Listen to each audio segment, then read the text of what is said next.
Hey Seekers, what's up? Welcome back. Today we have an interview with Alexandra Elbakyan. Alexandra has been suspected by US authorities of being a Russian spy, and the FBI has subpoenaed Apple for her data. She's been described as a master lawbreaker, one of the world's most wanted tech pirates, who's running a massive criminal enterprise, and, on the flip side, as a hero and Robin Hood of science, who committed an awe-inspiring act of altruism.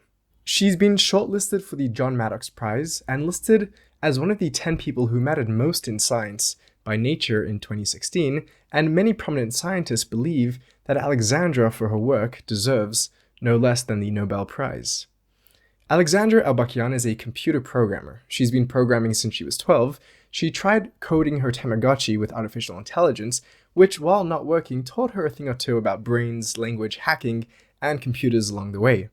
In 2011, when Elbakyan was just 22, she launched Sci-Hub, which would go on to be described as the most controversial project in modern science, whose stated goal is to provide free and unrestricted access to all scientific knowledge. Sci-Hub currently hosts a database of 88 million plus journal articles and books, and counting, about 100 terabytes in size, just to give you some scope of its enormity if you can wrap your head around that.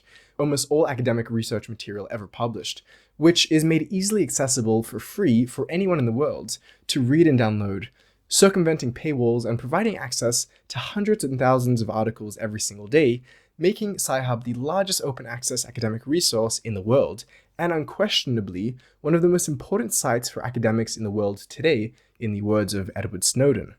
With Sci-Hub, Alexandra has arguably done more for science and human progress facilitated by the free flow of information than any other human alive today, or perhaps even ever. But she's also pissed off some people in the process.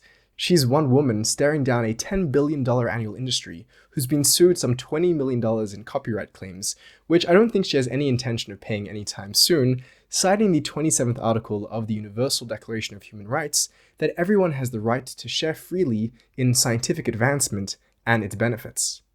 Alexandra considers herself a devout pirate and believes that unjust and outdated copyright laws prevent the free exchange of information and the free distribution of knowledge, which hinders human flourishing and progress, particularly of those in economically challenged situations and those living in low-income areas around the globe.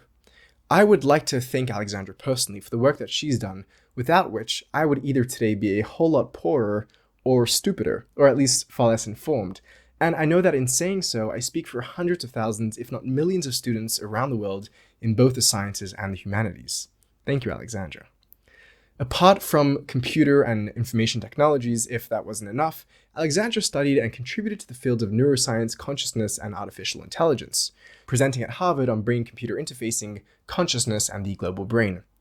This work isn't separate, though, from her work at the Sci-Hub project, which she sees as a simplified version of a global brain which connects the brains of many researchers around the world, while seeing the paywalls that exist in the traditional models of publishing as clots in the central arteries of the human body, clogging up the flow of information to the brain. Alexandra, to take things one step further, just in case you thought she was done, has also spent some time studying philosophy, ancient history, religion, linguistics, and mythology, in her spare time and things. She wrote a master's thesis on the spirit of God in the Hebrew Bible as a linguistic metaphor, and is currently writing a PhD in philosophy on the theory of knowledge. She identifies politically as a communist and religiously as a New Age Hermeticist. The internet, I believe, already knows Alexandra Elbakyan, the genius computer programmer, hacktivist, pirate, and founder of Sci-Hub. I would like today to get to know Alexandra, the philosopher. Thank you for joining us. I hope you enjoy the interview.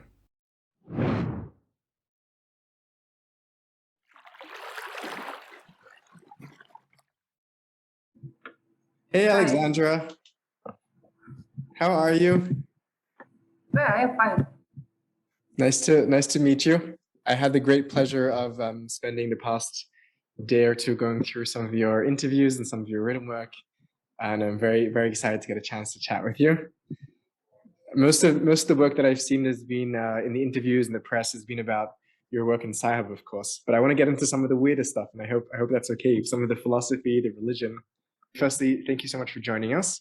And in this conversation, I hope we get to talk about neuroscience, global brains and collective consciousness, the sacrality and divinity of language, cognitive metaphors in the Hebrew Bible, theories of information, and how the ancients treated information.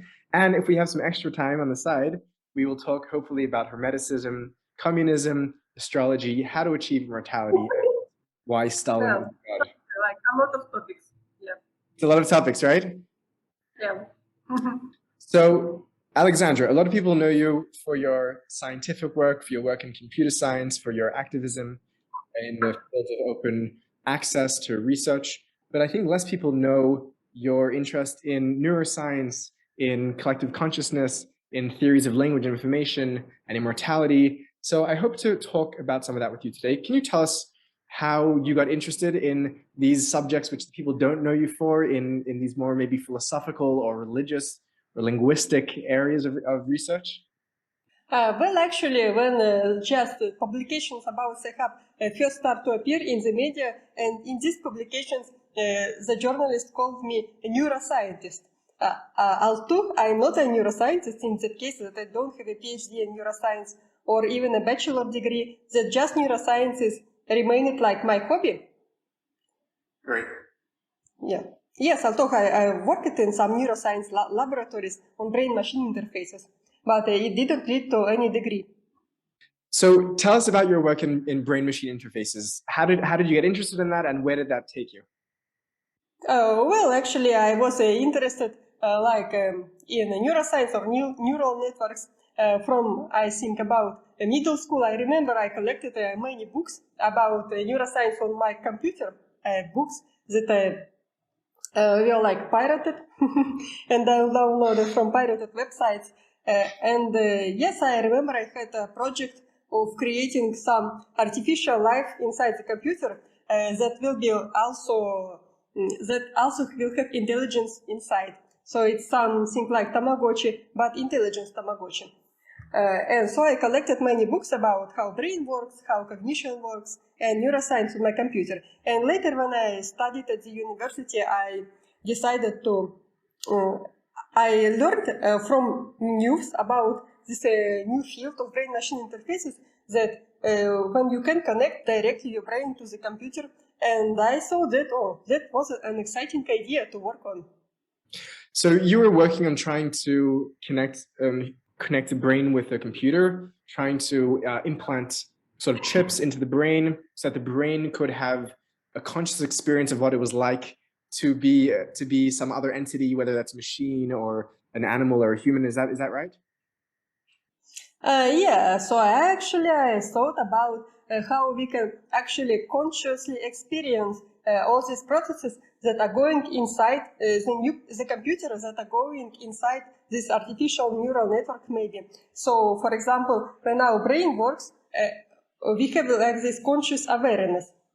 So we can actually experience what our neurons are doing. And so we're not just like doing our actions mechanically, but we can have this consciousness of physical processes. And I wondered if we can have the same consciousness of physical processes inside the computer.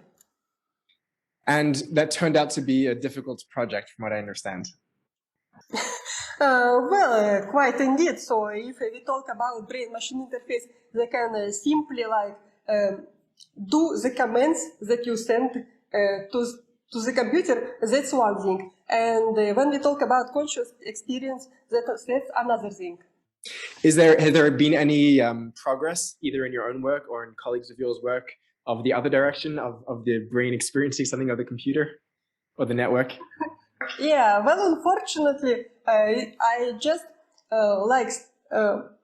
was thinking about this project in, I think, 2010 and 2011 maybe, but later I just switched to Sci-Hub and switched to other topics, but I still hope that at some point in the future I can implement my dream.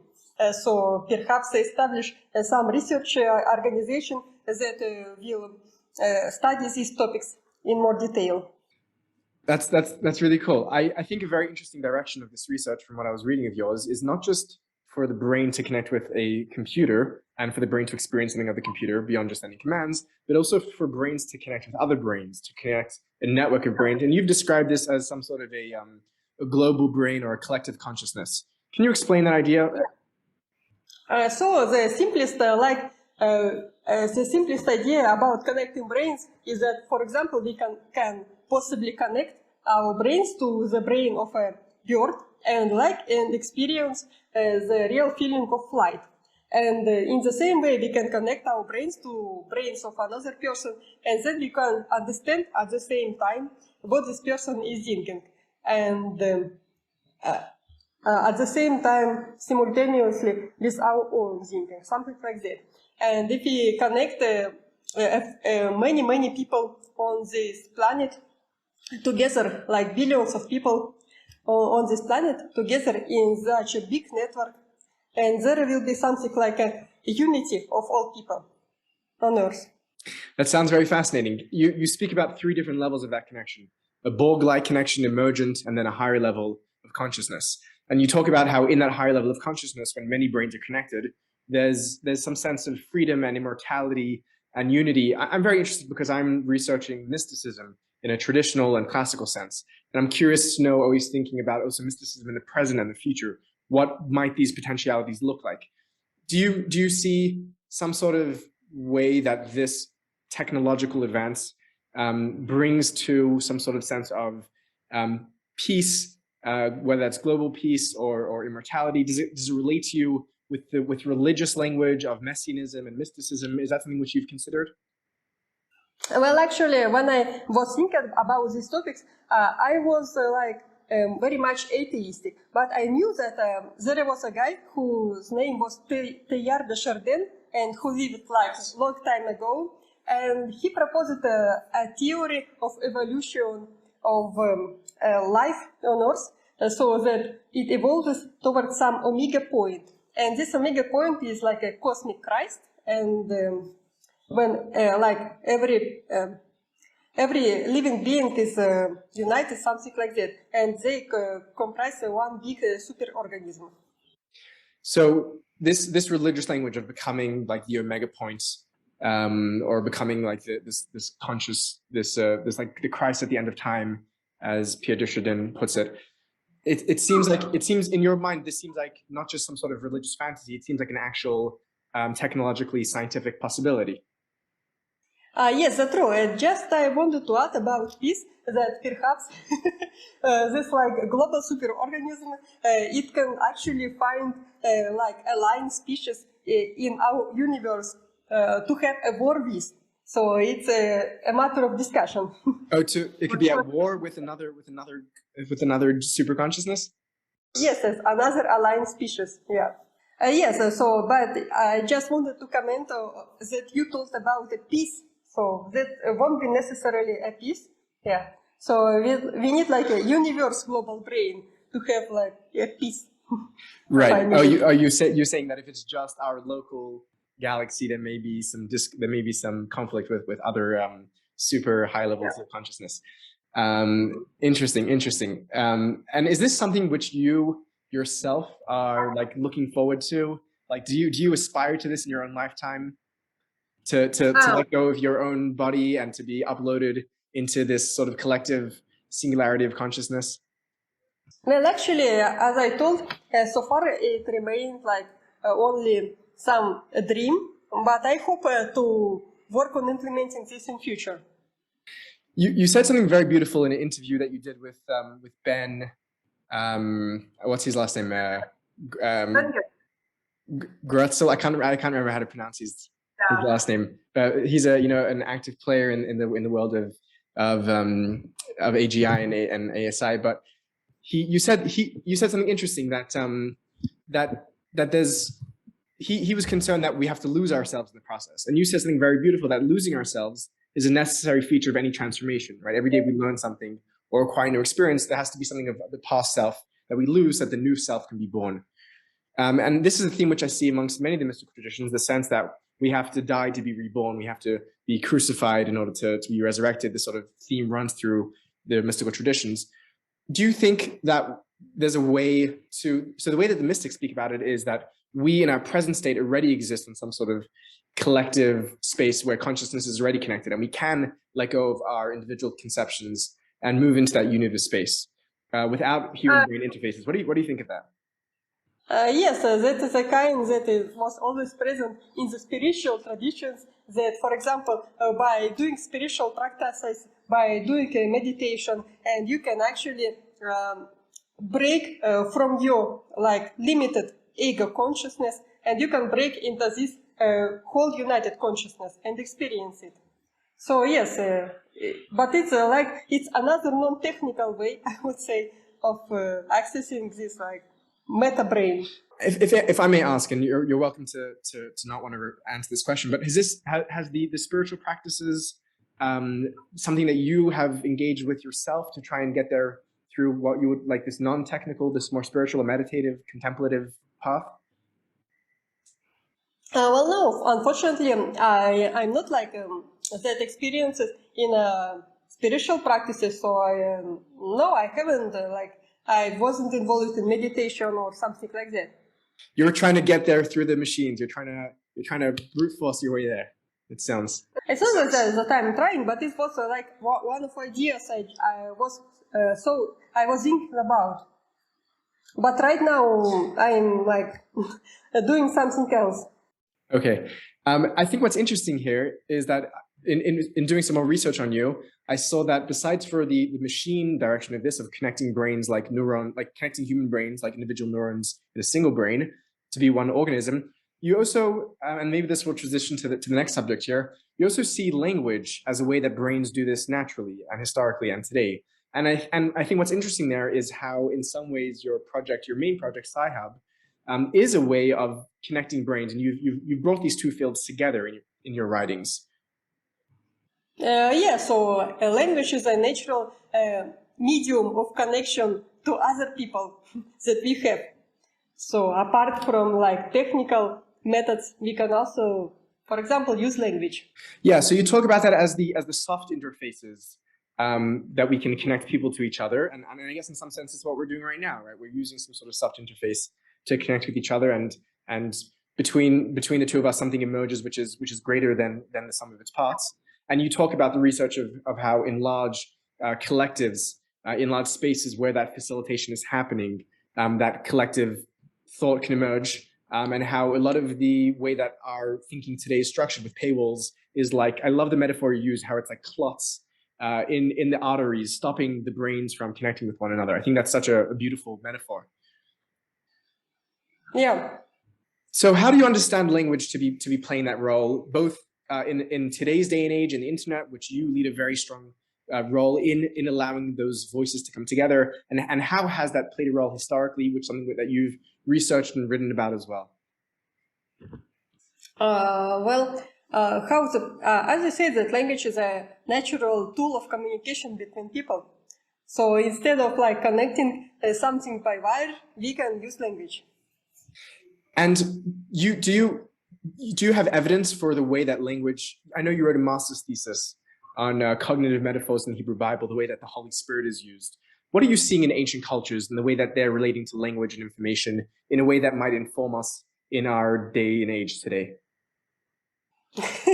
Well, actually, as I said on the website, in ancient societies, they think that information and language, they were sacred, and the language was the invention of a god. So the language was invented by a god. Right. Yeah. And what does that conceptualization of language afford the people that are engaging in language with one another? Do you want to ask about conceptualization? Yes. How is this conceptualization of language changing the way that humans interact, and how may we conceptualize language in a way that would allow us to move towards some sort of global brain or collective consciousness? Well, actually, I don't know. How do we think about language today that maybe doesn't help us move towards a more collective consciousness? And is there a way that maybe from the Hebrew Bible or from the Hermeticist or from ancient Egypt that we could think about language differently today for ourselves?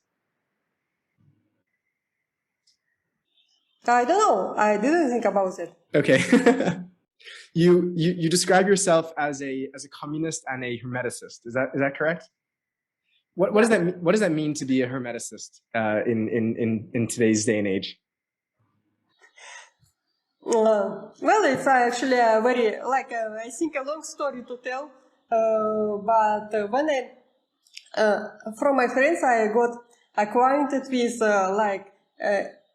tarot readings and astrology and etc. And in astrology, there is something like a Mercury god, and this Mercury god is like a god of information and information technologies and perhaps communication. So I thought that it is quite a great idea. And then I followed that idea, and I found that, for example, it was the same god that was called Hermes in Greece, in ancient Greece.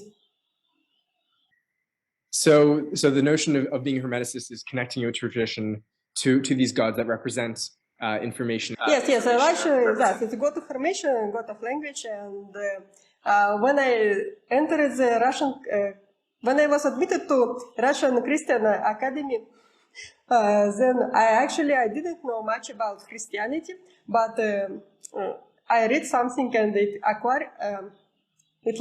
was clear to me that the spirit of God in the Bible is basically the same idea. Yeah. The same idea that it's the notion of information and rationality and What are you writing a PhD at the moment? Is that something that you're studying for PhD? Yeah, I actually have 1 or 2 years left, but it depends. So basically, we have to complete our PhD in 3 years. So I have 1 year left. But sometimes it is allowed to get an extra year for writing your thesis. And what's the subject of your dissertation? Well, the subject is a little bit remote from religious studies. It's about open knowledge. So I want to prove philosophically that knowledge must be open. Right.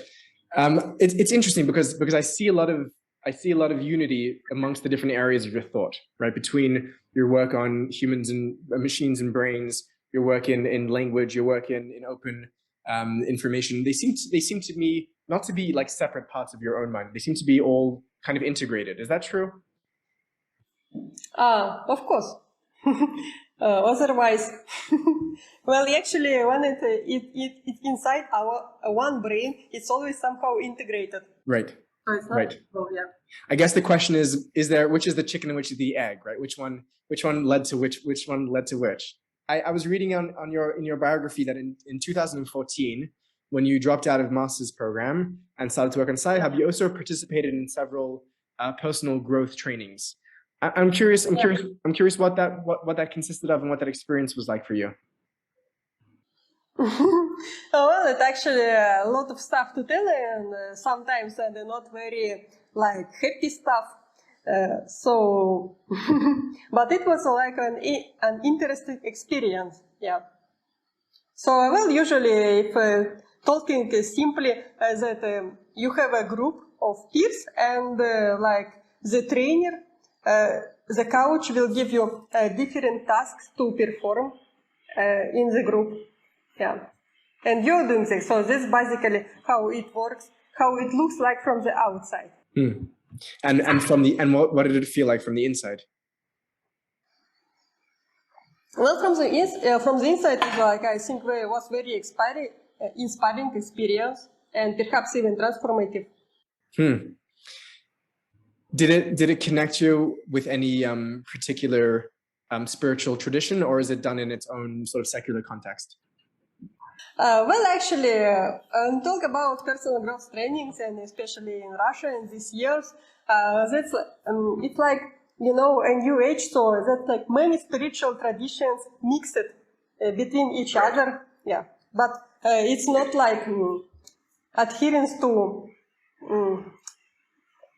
one spiritual tradition, but it's many ideas from many spiritual traditions, and all this mix it up, so something like that. Yeah, I'm curious on a personal level, your engagement with these transformative practices and these spiritual traditions, do they contribute? I mean, you must have a tremendous amount of resilience and courage as a person. I mean, you're facing down multi-million-dollar industries, and you're wanted for more money than any of us can ever pay in a lifetime. Where does your courage and where does your resilience come from? Well, actually, that's because, as I said before, that even when I was in middle school, I already was an active user of pirate websites to download literature about science. So it was very clear to me that piracy is something good. It is when you can access knowledge for free, and that's what they call piracy. Yeah, so, and later I also had a dream to create my own website to share academic literature, and somehow it was implemented in Sci-Hub. Mm-hmm. So you've already been convinced that it's a positive thing and it's something that you want to be pursuing. And then when you begin to get a lot of the, the legal worries and those kinds of things, did it ever scare you? You know that there is a problem that these legal troubles, they all happen somewhere very, very far away. So, for example, in the United States or in Europe, and they actually they don't touch me that much physically. Right. You're in something of a safe haven there. Is there? I'm curious to know, what is there any in this sort of world of ideas of information and openness and sharing and connectivity? Is there a role that humility plays? Humility? Yeah. Well, actually, I didn't think a lot about that. But yeah, that's not my topic. I'll tell you why I ask. Because for many of the mystical traditions, to get beyond ourselves and in order to start sharing our minds with another, it takes humility, right? Or else, like, I'm just stuck in my own ego and I can't really connect with another brain. Yeah, it's actually a real thing. So when our ego is dissolved, yes, and then we can access the spiritual realities. Right, and that right. And do you think that the ego can be dissolved simply with technology, or is it going to take also personal work and transformation in this vision of a collective consciousness? It's like two different paths. So one path is technological and another path is spiritual. So I think they can perhaps converge. Right. That convergence is very interesting for me. Have you spent time thinking about how they may converge? No. Your honesty is really great. I really appreciate it. There's maybe two last things. I will say that because I thought about these topics like 10 years ago, in 2010 and 2011, but now I'm a little bit switched to another things. Right, I understand. I hope you still enjoy talking about these topics, though. I hope it's still a pleasant topic for you. Mm-hmm. Good. So there's two final questions here, topics, and I want to let you go. I know that you're a busy woman. I don't want to take too much of your time. But you write, there's an essay on your website about how in ancient times the priest of a cult was perceived as representing or being a material embodiment of the god that they worshipped. And that in ancient times that this was a very natural thing to see God in nature, in themselves and other people. And how even in today's day and age, when people embody specific traits that we see as godly or divine, such as kindness, wisdom, courage, rational thought, that these ideals make us somehow into our values, what we would call in modern language, create us into embodying the gods that we aspire to, and we manifest God in our lives.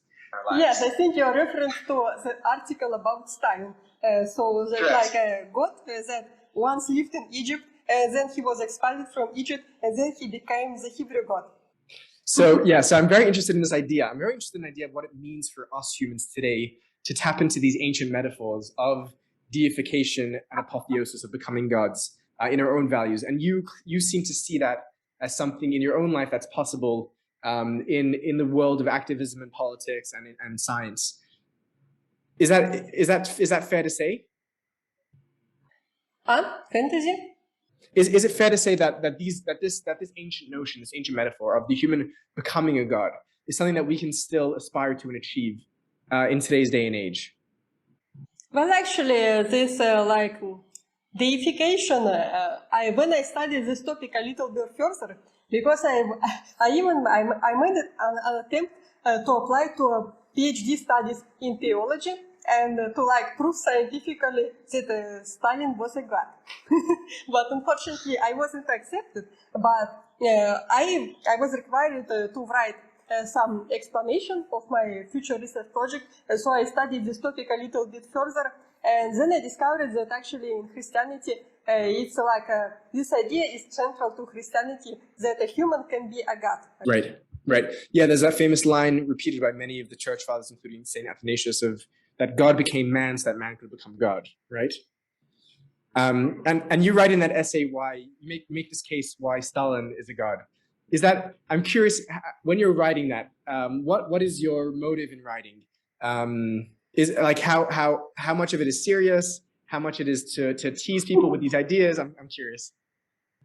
Well, actually, it's the question everyone asks. Is it like, is I'm being serious or I'm just kidding with this article? So it's not one and not the other. So I had an idea and I just wanted to write about it. But I actually, it's not like that I'm 100% that, yeah, I'm 100% sure and have a real proof that this is true. And it's not like that I'm kidding. So it's something in between. Right. It seems to me like you're playing with these ideas, like you're trying to tease out what they may mean in today's day and age. Yeah. Yeah, I appreciate that. I appreciate also there is a sense of like seriousness and comedicness in the seriousness, and I think that's quite an interesting writing style you have there. And I'm curious to sort of link this up as a final thought here to the beginning of our conversation. The notion of this, the human becoming God, this deification through aspiring to these values. Well, do you actually believe? Yes. Do you actually believe that a God can become a real person? You don't, or you do? No. Do you? Do I believe? Yeah. Oh, you're asking me now. You're changing the tables. You're interviewing me. I'm interested. Yeah. Yeah, I think that in the mystical and the spiritual traditions, particularly in the Jewish mystical tradition, which I belong to, there's an obligation in the biblical text, which you may be familiar with, to imitate God, and to cleave or cling to God. And I think that when we act with a godlike level of kindness, compassion, understanding, and acceptance, we embody God, and in a sense we become God. And I think that in the Jewish mystical tradition, we speak about individuals who embody these characters of God so much that we can even refer to them as gods. So that is something which happens. Yeah. Well, yes, and actually, when the Spirit of God came upon some person, and also this person impersonates God, something like that. Yeah, and I think even from a contemporary secular perspective, when we're acting not only for our own egos and for ourselves, but when we're acting in service to others, we can feel there's a sense of like flow and bliss and freedom in our own activity, and there's something godly in that, right? It feels like there's something beatific or transcendent in those actions. Mm-hmm. Yeah, indeed. Yeah. Do you agree? No. Oh, of course, absolutely. Did you want to add something to that? Not actually. Okay, and I'm curious to know this sense of the human embodying the divine values. Have you related that to the first idea that we talked about of the collective consciousness? Because both of them have those same themes of immortality and connectivity. Do you see a relationship between those two areas? Well, like in spiritual traditions, that is usually when you transcend your ego and you actually experience like the holy everything at the same moment, everything united, and you can actually experience every people at the same time. So, and actually, when we create a collective brain when brains are connected to each others, and actually it's the same idea. So, the same experience. Right. No, I see that. And what is the goal that it leads to? Is there some sort of final vision that, like, I know, for example, for many of the mystics, for many of them, their final goal is to have a world built on principles of love and compassion, How would you frame the final vision or the final value that you're striving toward? Well, actually, personally for me, love actually wasn't like a primary idea, but I was thinking about technology. So, for example, you have many books on your computer, like thousands of books, and the life of one human being is too short to read all of them. So you cannot basically know everything. But if you create some kind of a global brain, then you can do. And that's a very powerful vision. But I'm just curious: is knowledge on its own a value that we can strive to? Because knowledge can also lead to very destructive and harmful things. Does knowledge need to be in relationship with compassion? Do we need other values there as well? If you like. Think about what philosophers of the past were saying about this topic. For example, Socrates, he insisted that knowledge is always good. So actually, knowledge always leads to good. I mean, so Socrates aside, knowledge also leads to the atom bomb and Hiroshima and Nagasaki. Is that also? Well, this is a good point, but I just wanted to share the opinion of Socrates. What's your opinion? So perhaps partial knowledge leads to like bombing, but like ultimate knowledge not. You think? Oh, interesting. That only partial knowledge can lead to destruction, but complete knowledge leads to what? To absolute good. To absolute good. That's a very beautiful vision, Alexandra. And if there is anyone in the world alive today, I think, that is promoting the access of knowledge that people from all over the world can continue to learn and share and to create some sort of collective consciousness which leads to an active good, I think that is an accolade which you own. It may not have been something which you ever thought would happen. It may have been something that just stumbled upon you, that the gods had shined that opportunity upon you. But I would like to again conclude by thanking you for all that you have done for humanity in terms of making knowledge accessible for myself and for hundreds of thousands and millions of others. I expected when they give me a Nobel Prize for that. Yeah, you'll get one. Because many people they tell that like Sci-Hub is like a great tool for humanity and etc. But there was no official recognition right yet. I'm going to speak to the Nobel Prize Committee. I'll tell them that you deserve one. Okay. Thank you so much for giving me your time, Alexandra, and looking forward to staying in touch. And I'm always thinking about you because I'm always using your services, and I'm going to add links in the description to your services and your coverage. So thank you again, and it's been a pleasure talking with you.